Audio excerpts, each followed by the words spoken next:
So, next po natin is the division of line segment. Okay? So, division of line segment. Very obvious po, you have a line segment. Ibig sabihin po may endpoints tayo. Okay? Coordinate of point A is XA, YA, and point B is XB, YB. Then, pag dinivide po natin yan, hinati mo by a point, point P ang tawag dyan, ating coordinate XPYP. Okay? Meron po tayo din tinatawag na R1. R1 is the distance between B to P, and R2 naman is B to A. Okay? Either way naman po, kahit sinong po rin mo reference. It can be A, it can be B. Basta meron distances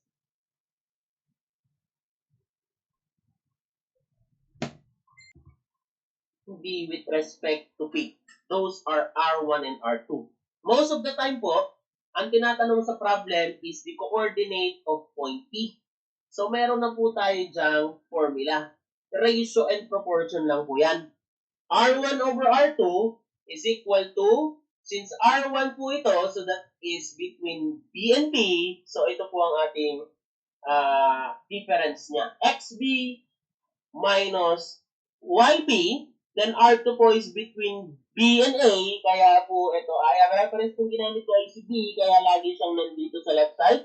XB minus XA. Ganon din po pag letter Y. Palitan ko lang lahat ng X dito ng letter Y. Yan na po ang ating formula for the division of line segment. Mag-solve po tayo para ma-appreciate natin to. Okay? So, say this one, no?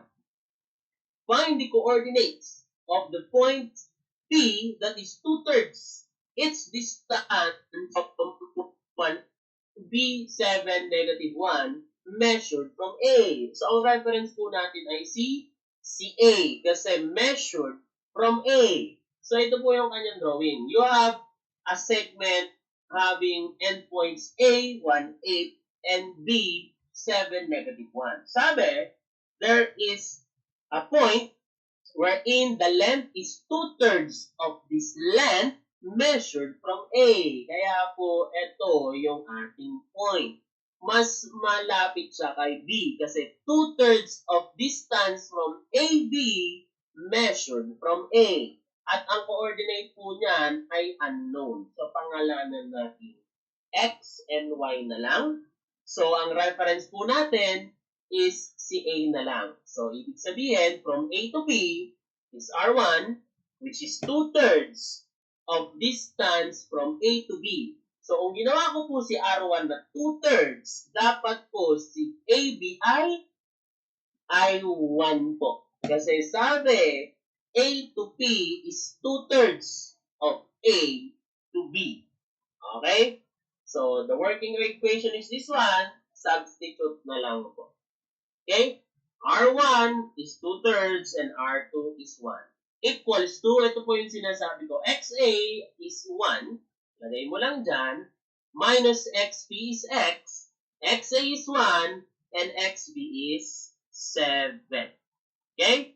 Ganon din po sa Y. Mamaya ko na po pipindutin. So, para sa YA is 8 and YP is Y. Over YA is 8 and YB is negative 1. So, magiging ano po yan? Plus. Tsaka po natin pindutin sa calculus. Solving ko muna sa X. So, ilagay ko dito. 2/3 over 1, or simply 2/3 na lang po yun, is equivalent to 1 minus alpha x over 1 minus 7.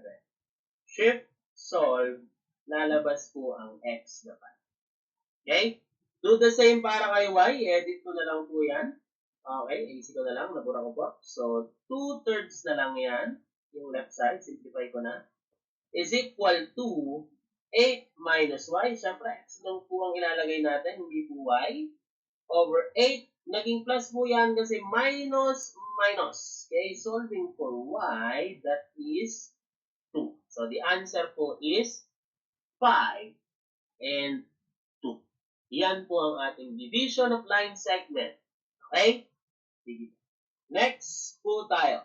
So, line inclination. Inclination of a line. Okay? So, this is your line, incline with respect to the axis, with respect to x-axis lang po ang ating batayan dito. No? So, the inclination of the line with respect to the positive x-axis. Again, kagaya po sa distance formula, gagawa ka ng right triangle para magamitan mo ng Pythagorean theorem, and this is the inclination of the line na tinatawag. That is theta. So, napakasimple po niya. That is simply the arctangent of rise over run.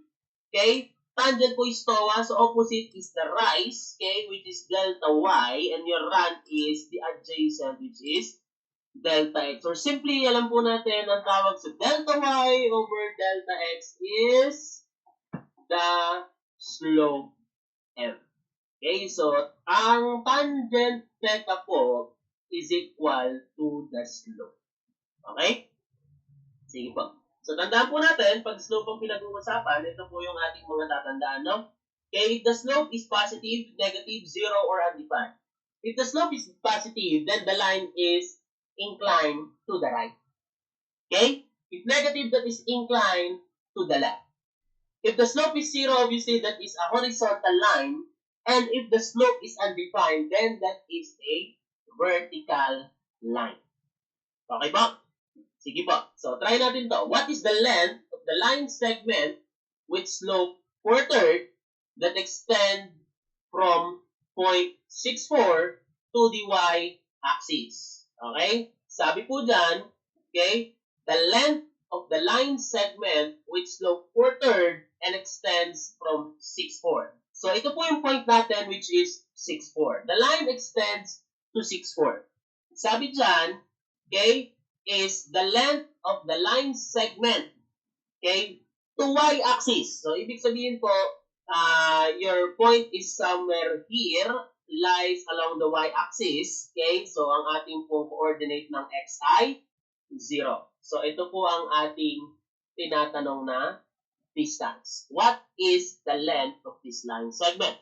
So, pwede po natin gamitan ng distance formula. Nga lang, wala pa po tayong coordinate ni y. The good thing is, binigyan tayo ng slope. The slope of this segment is 4/3.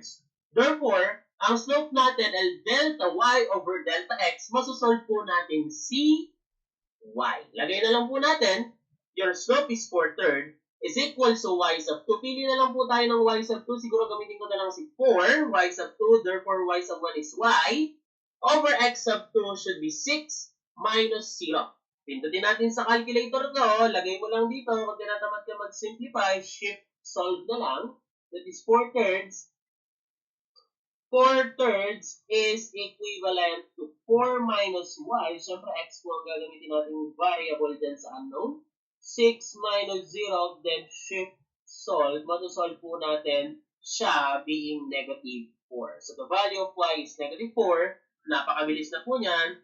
Distance formula na lang. Direct sub na po yan sa distance formula. Lagay ko na lang, that is the square root of 6 minus 0 squared plus quantity 4 minus po magiging plus na yan squared. So, again, sorry, syntax error. Minus is plus 4. So, the answer po is 10. That is the distance of this line segment. Okay po? God bless.